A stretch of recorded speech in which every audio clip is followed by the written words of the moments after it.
Hello बच्चों, science की दुनिया में एक बार फिर से आपका स्वागत है। मैं आपके लिए क्लास 8 का बहुत ही शानदार टॉपिक लेकर के आया हूं। आज का हमारा टॉपिक रहेगा एडिंग मैन्योर एंड फर्टिलाइजर्स। इस टॉपिक को मैं इतने डिफरेंट वे में क्लियर करूंगा कि आपने पूरे यूट्यूब पर नहीं देखा होगा। आज के इस टॉपिक में हम definition of manure and fertilizers, manuring, continuous planting and difference between manure and fertilizers को बहुत ही डिफरेंट वे और सिंपल वे में जानेंगे। इसके पहले के वीडियो में मैंने चैप्टर 1 का introduction, crop and it's kind, preparation of sowing and sowing को बहुत ही डिफरेंट वे में एक्सप्लेन किया है। यदि आपने हमारे पहले के वीडियो नहीं देखे हैं तो डिस्क्रिप्शन में जाइए, वहां पे लिंक्स है, उन पे क्लिक कीजिए और हमारे पिछले सारे वीडियो देखिए ताकि आज के टॉपिक को बहुत ही अच्छे से समझ सकें। चलो शुरू करते हैं आज की class, adding manure and fertilizers. Adding manure and fertilizers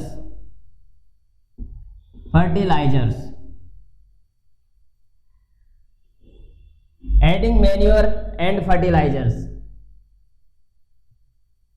agriculture practice का ये 3rd नंबर का पॉइंट है, एडिंग मैन्योर एंड फर्टिलाइजर्स। तो नाम से पता चल रहा है एडिंग किसके अंदर, एडिंग किसका होगा, मैन्योर का, फर्टिलाइजर्स का एडिंग होगा। क्यों ऐड करते हैं इनको, तो वो रीजन भी हम जानेंगे, क्योंकि दोनों में डिफरेंस बताऊंगा तो वहां हम ये समझ लेंगे कि इनके क्या बेनिफिट्स है मैन्योर के और फर्टिलाइजर्स क्या बेनिफिट्स है, ताकि इनके बेनिफिट से ही पता चलेगा कि इनका यूज क्यों करते हैं। अभी हम जानते हैं definition of manure and fertilizers की, कि मैन्योर और फर्टिलाइजर की क्या डेफिनेशन है।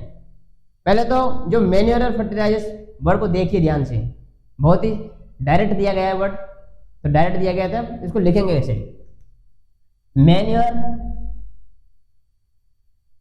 एंड फर्टिलाइजर्स,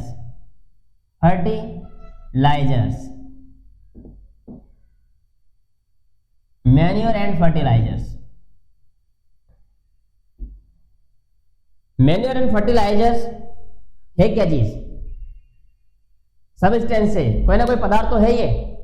मैन्योर और फर्टिलाइजर्स क्या है, कोई ना कोई पदार्थ है, तो पदार्थ को क्या बोलते हैं, सबस्टेंसेस।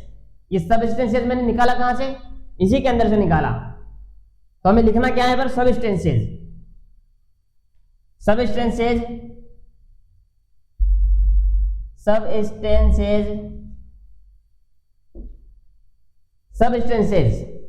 है सबस्टेंस, कुछ बोलेंगे, नहीं बोल सकते, क्यों, क्योंकि मुंह नहीं है, इनके माउथ ही नहीं है। तो क्या लगाए हम,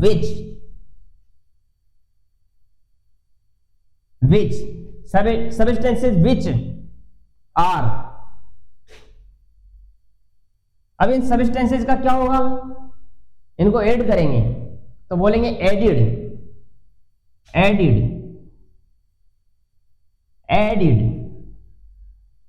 सबस्टेंसेस विच आर एडिड। अब जो सबस्टेंसेस है उनको क्या करेंगे, ऐड करेंगे। कहां पे ऐड करेंगे, सॉइल के अंदर ऐड करेंगे, इनटू द soil,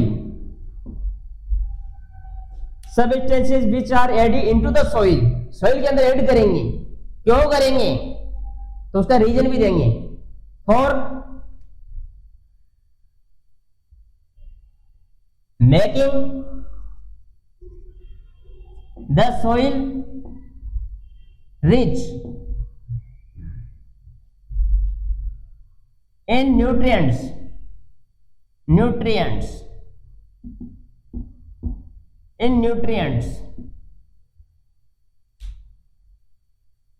तो for making the rich in the nutrients, जो सॉइल है उसको क्या करेंगे, रिच करेंगे। उसको किससे रिच करेंगे, न्यूट्रिएंट से, क्योंकि सॉइल के अंदर न्यूट्रिएंट्स ज्यादा रहेंगे तभी तो सीड्स को न्यूट्रिएंट्स मिलेंगे और प्लांट्स अच्छे से ग्रो कर पाएगा।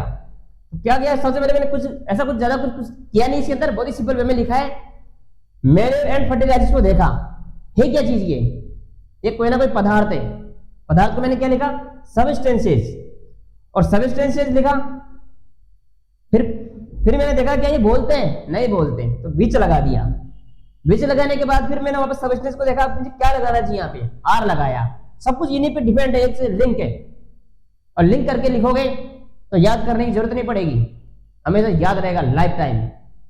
सबस्टेंसेस विच आर, अब ये सबस्टेंसेस इनका करेंगे क्या, इनको ऐड करेंगे, एडिड लिख दो। अब एडिड कहां करेंगे, इनटू द सोइल, सोइल के अंदर ऐड करेंगे, क्यों ऐड करेंगे, for making the rich in the nutrients, for making the soil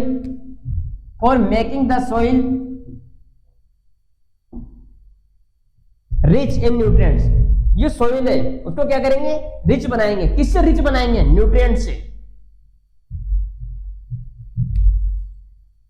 अब न्यूट्रिएंट देंगे फॉर ग्रोविंग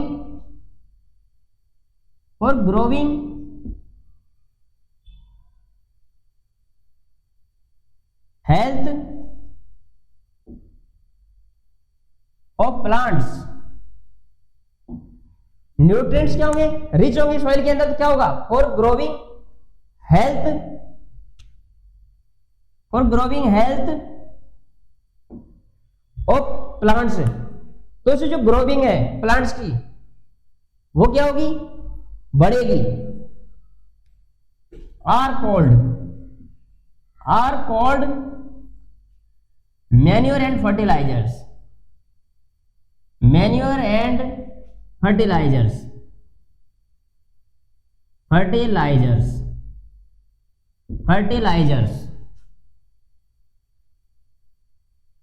शायद डेफिनेशन लिखने में मैंने बहुत समय लिया है, लेकिन ये समय आपके लिए लिया है ताकि आपको ये समझ में आ गया, इसको फिर आप बहुत फास्ट लिखोगे।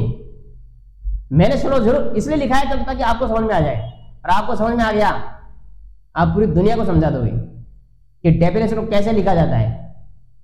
बुक को भी बोलोगे आप कि मेरी डेफिनेशन के आगे ये बुक भी फेल है, अगर आपके आगे सब फेल है इसका मतलब आप पास है। और इसको इनवर्टेड कॉमा के अंदर बंद कर दीजिए।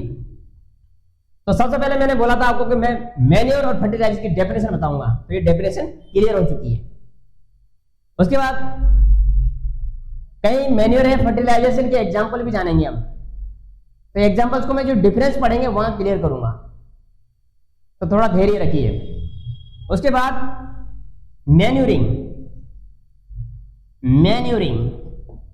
एक बड़ा है हमारे सामने मैन्योरिंग, ध्यान से देखिए क्या है ये मैन्योरिंग करेंगे, मतलब मैन्योर मतलब खाद, मैन्योर किसको बोलते हैं खाद को बोलते हैं, और मैन्योर को क्या करेंगे मिट्टी में डालते हैं, तो मैन्योरिंग एक प्रोसेस आ गई, ये भी तो एक प्रोसेस है, तो लिख दीजिए इसके नीचे a process,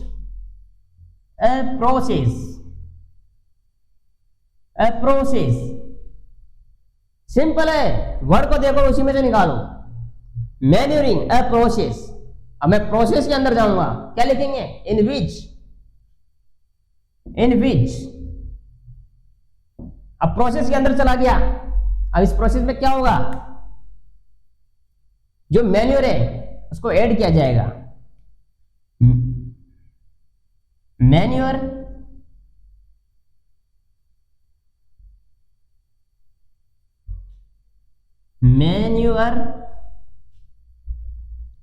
is added,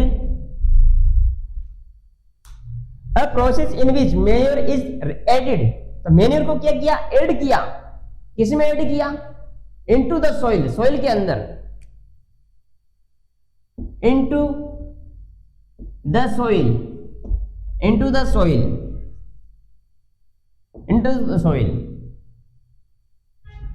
is called manuring. देखो कितने आसानी से डेफिनेशन हो गई। इसके पहले हमने इसके पहले का जो वीडियो देखा था आपने, उसके अंदर मैंने बताया था कि मैन्योरिंग उसके अंदर बताया था सोविंग एक प्रोसेस थी, उसकी डेफिनेशन कोई ज्यादा अंतर नहीं है, बस थोड़ा सा माइनर डिफरेंस है। और हर जो भी कोई प्रोसेस है माइनर डिफरेंस ही रहता है। जिसने डिफरेंस समझ लिया कोई सी भी डेफिनेशन लिख देगा वो, चाहे वो एग्जाम में, चाहे वो बुक में पढ़ के गया या नहीं गया, बस सामने वर्ड आना चाहिए, नाचेगा। जो सामने जो वर्ड है एकदम क्लियर हो जाएगा वो, क्योंकि डेफिनेशन लिखने के लिए बुक्स की जरूरत नहीं पड़ती है, माइंड की जरूरत पड़ती है। इसको लिखे कैसे, और एक बार ये काम करने लग गया ना, कोई सा भी एग्जाम आ जाए आपके सामने, सबकी कटिंग हो जाएगी। Manuring, a process in which manure is added into the soil is called manuring। उसके बाद बताया था मैंने आपको कंटिन्यूअस प्लांटिंग। इसका बहुत ही बड़ा इफेक्ट है कंटिन्यूअस प्लांटिंग। अगर फार्मर थोड़े से लालच के लिए अरे एक ही फसल लगातार उसके सोइल के अंदर ग्रो करवाएगा तो क्या होगा,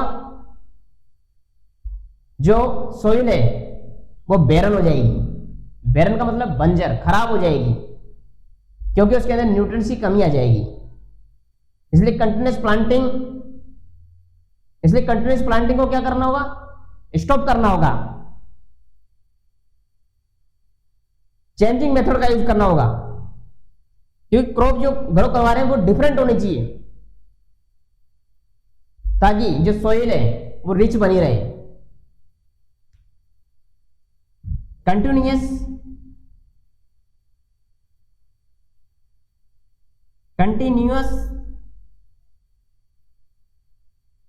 प्लांटिंग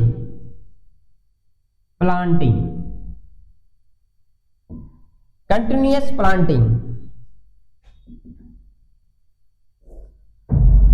प्लांटिंग ये भी एक प्रोसेस है। A process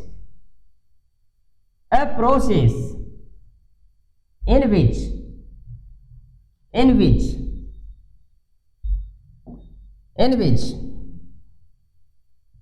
plants a crop, a process in which a crop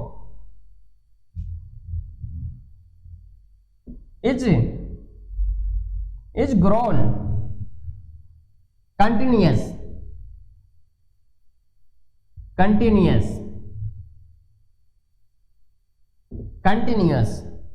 तो अ प्रोसेस इन विच, इस प्रोसेस के अंदर क्या होता है, जो क्रॉप होती है इज ग्रोन, मतलब क्रॉप क्या है, एक ही है, इज ग्रोन कंटिन्यूअस, तो कंटिन्यूअस ग्रो करा जा रहा है for long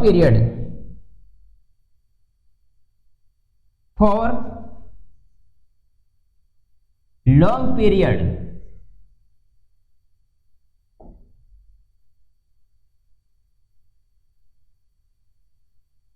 then lacking of nutrients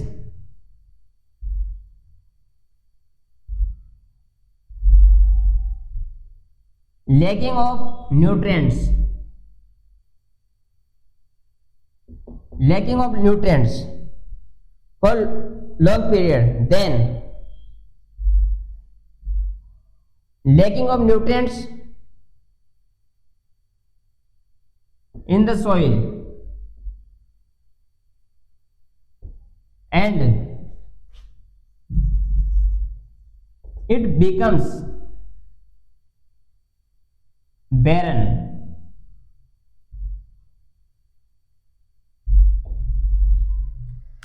तो इस प्रोसेस में होता क्या है कि कंटिन्यूअस प्लांटिंग में a process in which a crop is grown continuous for long period के लिए उसको ग्रो कराया जाता है,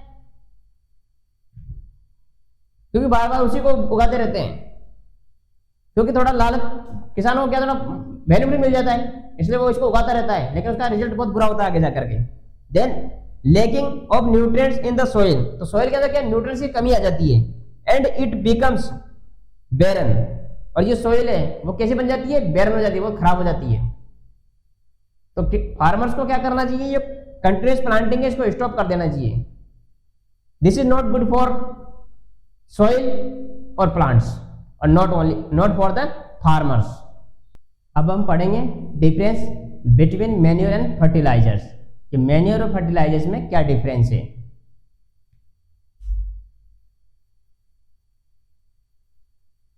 difference between manure and fertilizers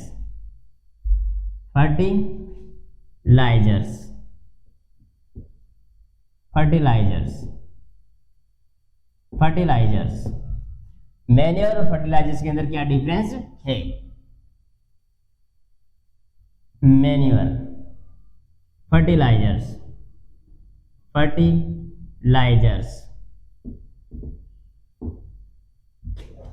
जब भी डिफरेंस लिखे, जिनके अंदर भी डिफरेंस आप कर रहे हो, एक टेबल जरूर बनाएं। मैन्योर जैसे एक टॉपिक इधर तो उसको इधर लिखे, उसको इधर लिखे, जब भी डिफरेंस पूछे आपसे, चाहे कि बस डिफरेंस का जो मटेरियल बहुत कम हो, लेकिन आप टेबल जरूर बनाएं, क्योंकि डिफरेंस उसी में अच्छे से क्लियर होता है। तो मैंने एक टॉपिक इधर लिखा मैन्योर और उधर लिखा मैंने fertilisers.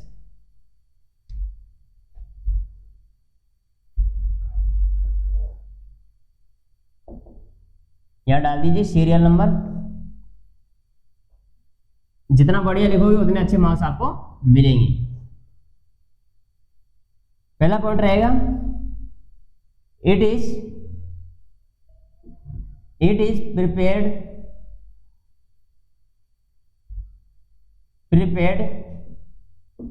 In the fields. Manure को कहां प्रिपेयर किया जाता है? फील्ड्स के अंदर प्रिपेयर किया जाता है। फर्टिलाइजर्स को कहां पर प्रिपेयर किया जाता है? These are prepared in the factories के अंदर प्रिपेयर किया जाता है। मैन्योर को कहां प्रिपेयर किया जाता है? फील्ड्स के अंदर प्रिपेयर किया जाता है। और जो फर्टिलाइजर्स है, इन्हें कहां पर प्रिपेयर करते हैं हम? फैक्ट्रीज में। नंबर 2, और ये मैन्योर कैसे होते हैं, कैसे सब्सटेंस है यह organic substances. It is organic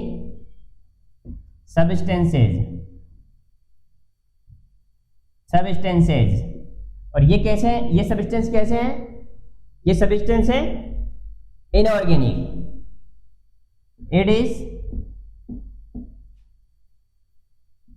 These are inorganic substances।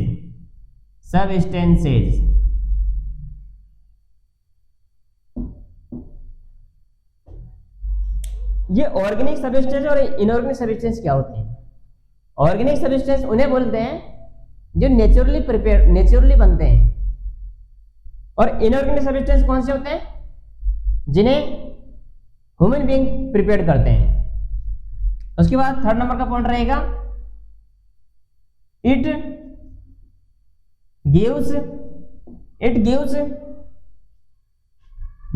Nutrients, it gives humus to the soil. ये क्या करते हैं? सॉइल को ह्यूमस प्रोवाइड कराते हैं। These are not provide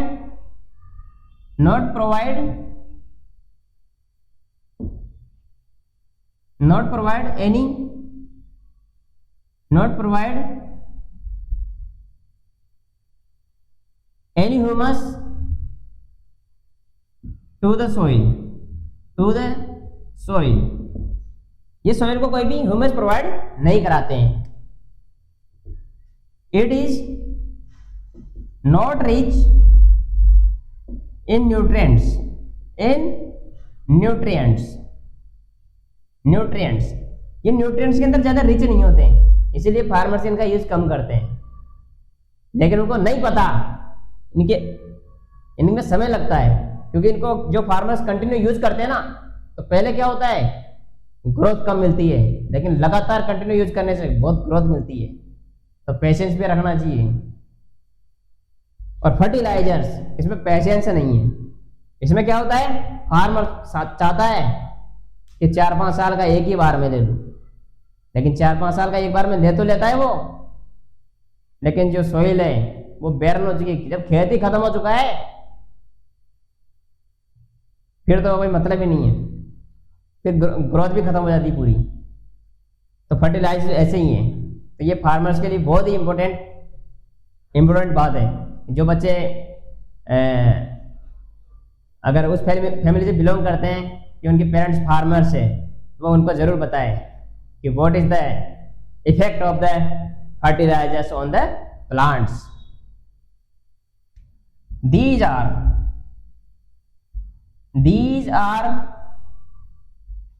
rich in nutrients। ये न्यूट्रिएंट्स के अंदर काफी रिच होते हैं। और जो डिफरेंस बताना होता है, अधिकतर एग्जाम में 4 ही डिफरेंस पूछता है, 4 से ज्यादा नहीं पूछता है।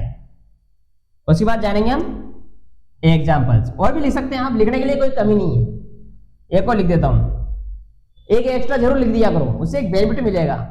एग्जाम में जो एग्जामिनर चेक करेगा ना आपकी नोटबुक, मान लो आपने इसमें 5 टॉपिक लिख दिए, 5 पॉइंट लिख दिया आपने उसके अंदर, हो सकता है उसमें से एक गलत हो गया, तो 4 तो मदद करेंगे ना मार्क्स लाने के लिए कि अभी एक और बैठा हूं मैं। तो एक और लिख देते हैं,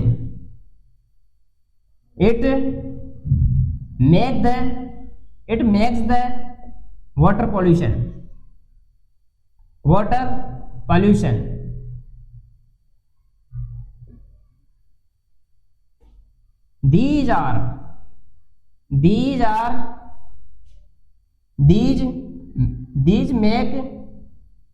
these do not, उल्टा हो गया थोड़ा, it does not make water pollution, ये वाटर pollution को नहीं इंक्रीज नहीं करते हैं। these make the water pollution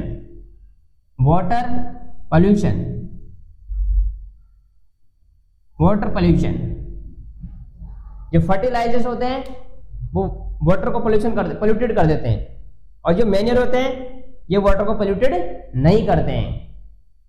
इसलिए इन्वायरमेंट के लिए भी काफी अच्छे होते हैं मैन्योर, और फर्टिलाइजर्स इन्वायरमेंट के लिए अच्छे नहीं होते हैं। चलो आइए एग्जांपल जान लेते हैं इनके। एग्जांपल्स, मैन्योर किससे तैयार किया जाती है, डंग ऑफ एनिमल। तो इसका एग्जांपल हो गया डंग ऑफ एनिमल्स,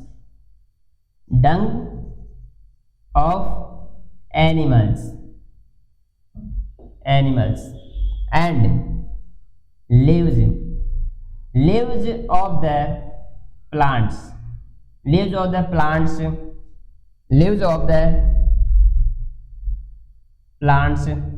और भी आप लिख सकते हो इसके अंदर कि वेजिटेबल्स, फ्रूट्स, तो वो भी कई भी सड़ जाते हैं, खराब हो जाते हैं, तो वो भी मैन्यूरिंग के अंदर ही काम आते हैं। उसके बाद एग्जाम्पल किसे जानेंगे, फर्टिलाइजर्स के। फर्टिलाइजर कौन कौन से एग्जाम्पल्स हैं, इसके एग्जाम्पल है यूरिया, सुना होगा यूरिया का खूब डालते हैं गाँव के अंदर, लेकिन ये यूरिया है क्या, फर्टिलाइजर से बहुत ही हार्मफुल इफेक्ट है इसके क्रॉप के ऊपर। उसके बाद एनपीके,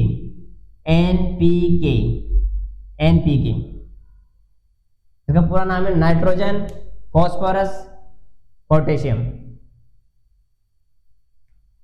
उसके बाद ammonium sulphate,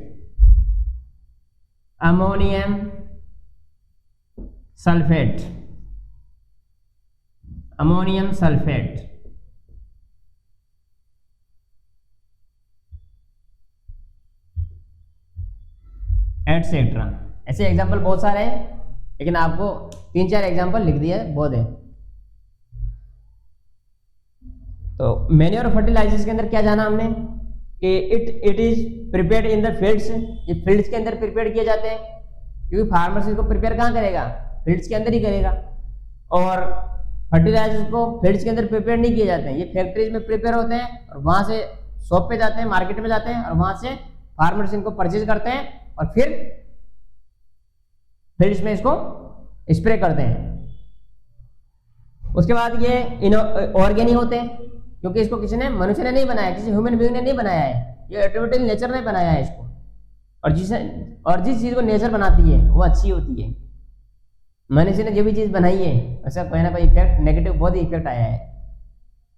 these are inorganic substances. और फर्टिलाइजर क्या है? इनऑर्गेनिक सब्सटेंस है। कैसे सब्सटेंस है? इनऑर्गेनिक। इनऑर्गेनिक का मतलब है कि उसको नेचर ने नहीं बनाया है, क्योंकि नेचर बहुत ही माइंडेड है पहले से ही, उसको पहले ही पता है इसको मैं बना रही हूँ, इसका किसी पे कोई इफेक्ट नहीं होगा। लेकिन मनुष्य के पास इतनी पावर थोड़ी ना है कि पूरे कोई भी चीज़ बनाता है तो इसका क्या इफेक्ट होगा उसको नहीं पता होता, बस वो बना देता है। जैसे आज मोबाइल बन गया है, इफेक्ट कितना है, अच्छा भी है बुरा भी है, बहुत डेंजर है। आगे देखिए, it gives humus to the soil. और मैन्योर है, ये ह्यूमस प्रोवाइड कराती है किसको? सॉइल को। उसके बाद these are not provide any humus to the soil. और फर्टिलाइजर्स कोई भी ह्यूमस प्रोवाइड नहीं कराते किसको? सॉइल को। अब जब ह्यूमस प्रोवाइड नहीं कराते तो प्लांट कैसे ग्रो करेगा? नहीं कर सकता। अरे तो आपको जैसे वाटर की बात करें, आपको वाटर नहीं मिलेगा, केवल खाना ही दें, आप जिंदा रह जाओगे? पॉसिबल ही नहीं है, इम्पॉसिबल है। वही इस सॉइल के लिए तो प्लांट्स के लिए क्या जरूरी है? ह्यूमस बहुत जरूरी है। अगर ह्यूमस ही नहीं है तो प्लांट का उस अर्थ पे खड़ा होना ही बेकार है। उसके बाद है it is not rich in nutrients. ये न्यूट्रिएंट्स के अंदर रिच नहीं होते हैं, लेकिन इसमें क्या होता है कि टाइम लगता है, धीरे धीरे ये धीरे धीरे रिच हो जाती है। कैसे रिच? अब रिच कैसे होती है कि हम जो क्रॉप ग्रो कराते हैं वो डिफरेंट तरह की कराते हैं। थोड़े समय के लिए ये वाली क्रॉप का यूज किया, फिर उसका किया, ऐसे अलग बदल बदल के क्रॉप को ग्रो करवाते हैं। अपने आप ऑटोमेटिकली रिच हो जाती है। जैसे जैसे टाइम बढ़ेगा, जैसे जैसे टाइम निकलेगा, आपकी जो सॉइल है ऑटोमेटिकली न्यूट्रिएंट से बहुत रिच हो जाएगी और ग्रोथ ऑटोमेटिक धीरे धीरे कंटिन्यूसली बढ़ेगी। These are rich in nutrients. ये न्यूट्रिएंट्स के अंदर रिच होते हैं। ये क्या करते हैं? प्लांट को स्टार्टिंग तो खूब दे देते हैं। जैसे अंग्रेज लोग आए थे तो उन्होंने क्या किया? कंपनी जो ओपन करी कहाँ पे? इंडिया के अंदर। तो उन्होंने क्या किया पता है? लालच दे दिया इंडियन को।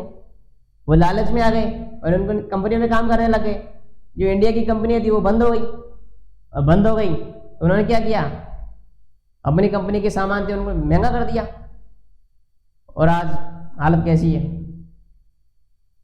तो वही हालत इधर फर्टिलाइजर किसानों की हो गई, क्योंकि यूज किसका कर रहे हैं? फर्टिलाइजर्स। किसने बनाया? अंग्रेजों ने बनाया।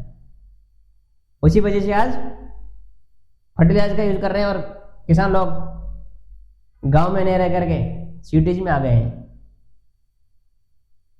तो फर्टिलाइजर्स का यूज ना करें। फार्मर्स को मेरी यही सलाह है कि वो फर्टिलाइजर्स का यूज नहीं करें।